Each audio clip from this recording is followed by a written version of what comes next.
السلام علیکم سامعین، 5 رجب المرجب کی تاریخ شروع ہو چکی ہے، 16 جنوری ہے۔ خبر کا عنوان ہے دن بھر غزہ میں کیا ہوتا رہا ہے۔ دن بھر یہ ہوتا رہا ہے کہ ایک اور یہودی فوجی آج مارا گیا ہے۔ یہ یہودی کل حماس کے جان بازوں کے حملے میں زخمی ہوا تھا، آج مارا گیا ہے۔ ادھر جاپان کی سب سے بڑی کمپنی نے بحر احمر میں یعنی سمندر میں اپنے بحری جہاز بھیجنے سے انکار کر دیا ہے۔ یہ جاپان کی سب سے بڑی کمپنی ہے اور اس کے ذریعے اسرائیل میں سامان جاتا تھا اور دوسری جگہوں پر سامان جاتا تھا، لیکن جاپان کی اس کمپنی نے اپنی کارروائیاں معطل کر دی ہیں اور کہا کہ جب تک یہ حملے ہوتے رہیں گے ہماری کمپنی کا کوئی بحری جہاز وہاں نہیں جائے گا۔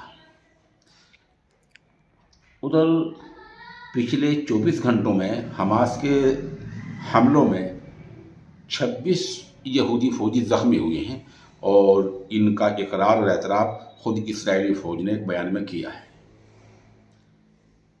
بتایا جا رہا ہے کہ مجاہدین کی 5700 سرنگیں ہیں اور ہر ایک سرنگ کا دروازہ اور راستہ الگ ہے۔ ایک سرنگ 4 میل سے لے کر 5 میل تک لمبی ہے۔ یہ انکشاف امریکہ کے مشہور اخبار نیو یارک ٹائمز نے کیا ہے۔ یہ امریکی اخبار کا اندازہ ہے، اس نے ایسا قیاس لگایا ہے۔ صحیح صورتحال کیا ہے اس کا علم ابھی تک کسی کو نہیں لگا ہے۔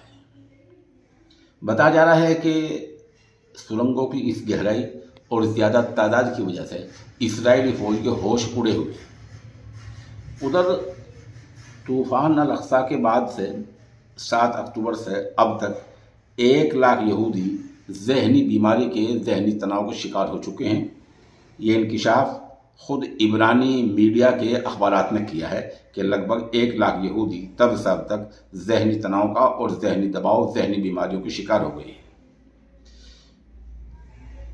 ادھر اسرائیل نے غزہ میں لڑنے والی 4 میں سے ایک ڈویژن فوج واپس بلا لی ہے۔ فوج کی واپسی کا اندیا اشارہ کل جب بھی مل گیا تھا جب 2 دن پہلے اسرائیلی وزیر اعظم نیتن یاہو اور اسرائیلی وزیر دفاع کے درمیان لفظی تنازع، لفظی جھگڑا ہوا تھا۔ اسرائیلی وزیر اعظم نیتن یاہو نے یہ کہا تھا کہ کیا ہم اپنا اہداف، اپنا نشانہ حاصل کر چکے ہیں، یعنی ہم نے ایسا نہیں کیا ہے۔ تو اسی میٹنگ میں وزیر دفاع بگڑ گئے تھے اور یہ کہا تھا کہ ایسا نہیں کہنا چاہیے، اس سے میری توہین ہوتی ہے۔ بہرحال تبھی سے یہ معاملہ چل رہا ہے۔